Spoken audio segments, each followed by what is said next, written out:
बाज औकात लड़कियां अपने घरेलू हालात से परेशान होती हैं और जो भी प्यार से बात करे उसको अपना हमदर्द समझ लेती हैं और एतबार कर बैठती हैं और अपनी नादानी में गलीज मर्दों की हविस का शिकार हो जाती हैं। आम जिंदगी के अलावा यहाँ नेट पर भी कई बदकिरदार, आवारा और अय्याश फितरत लोग सिर्फ लड़कियां फंसाने और उनकी मासूमियत से फायदा उठाने के लिए आते हैं। उनका एक खास तरीका कार होता है जिस पर अमल करके वो लड़की को बआसानी शीशे में उतार लेते हैं। कभी मजहब का लिबादा ओढ़कर और खुद को पारसा साबित करने की कोशिश की जाती है, तो कभी बहुत मीठा बाइखलाक बनकर एतमाद जीता जाता है। फिर इनबॉक्स मैसेज शुरू हो जाते हैं, फोन नंबर मांगा जाता है, फिर तस्वीर मांगी जाती हैं और लड़की को यकीन दिलाने के लिए अल्लाह और रसूल की झूठी कस्में तक खाई जाती हैं कि सिर्फ मैं ही देखूंगा और किसी को नहीं दिखाऊंगा। अब जो लड़की बेवकूफ होती है या अपने हालात की सताई हुई होती है, वो इन बातों में आ जाती है और इन बेगैरतों को हमदर्द समझकर अपने हालात शेयर कर लेती है और एतबार करके अपनी तबाही का सामान खुद ही कर लेती है। और फिर जब वो लड़की मुकम्मल तौर पर उनके बस में आ जाती है तो मुलाकात पर इसरार किया जाता है। मिलने से इनकार पर लड़की के घर वालों को बताने की धमकियां देकर उस लड़की को बाहर बुलाकर उसकी इज्जत का जनाजा निकाल दिया जाता है और तो और उसकी वीडियो और तस्वीर भी बना ली जाती हैं, जिनको मुस्तकबिल की ब्लैकमेलिंग के लिए इस्तेमाल किया जाता है। यानी एक शरीफ लड़की को जिस्म फरोशी के इस दलदल में धकेल दिया जाता है जिससे वो चाहकर भी नहीं निकल सकती। लड़की सिर्फ इस डर की वजह से कि कहीं घर वालों को पता न चल जाए बस तड़पती है और अपनी किस्मत को कोसती है कि किस लम्हे उससे ये गलती हुई और हर लम्हे मौत की दुआ मांगती है। लिहाजा मेरी बहनों, नेट पर किसी शख्स का एतबार न करें जो आपसे मोहब्बत के नाम पर गुफ्तगू करता हो या मजहब का सहारा लेकर आपके करीब होने की कोशिश कर रहा हो। ये भी मुमकिन है कि वो आपके साथ साथ और बहुत सी लड़कियों को बेवकूफ बना रहा हो। इसीलिए खुद भी बचें और अपनी दोस्तों को भी बचाएं।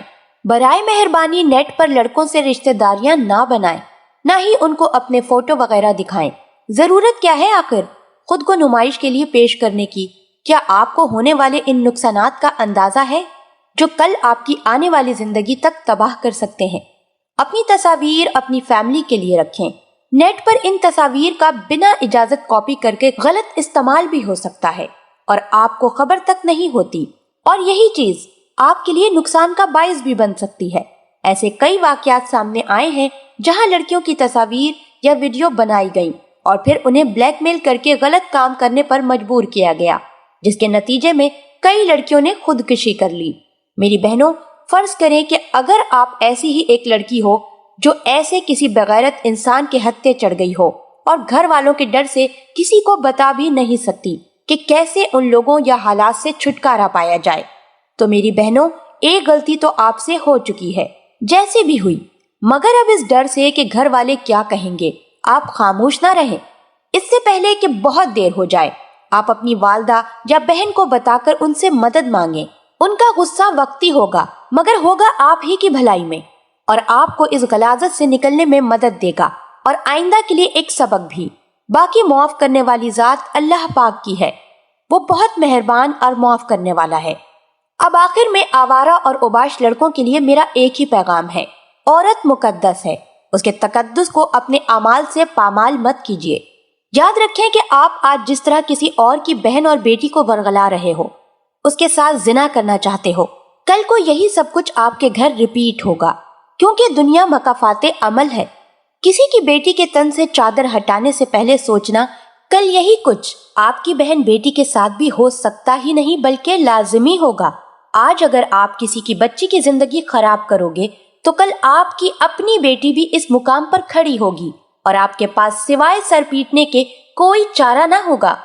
माँ बाप के किए बाज गुनाह सिर्फ उनकी अपनी जिंदगी बर्बाद नहीं करते, वो वरासत की तरह चलते हुए उनकी औलाद के सामने पाताल बनकर आ जाते हैं, और किस तरह कि इंसान कभी तसव्वुर भी नहीं कर सकता। अगर आप अपने लिए एक नेक बीवी, नेक बेटी की आरजू रखते हो तो दूसरों की माओं, बहनों और बेटियों को इज्जत देना सीखो।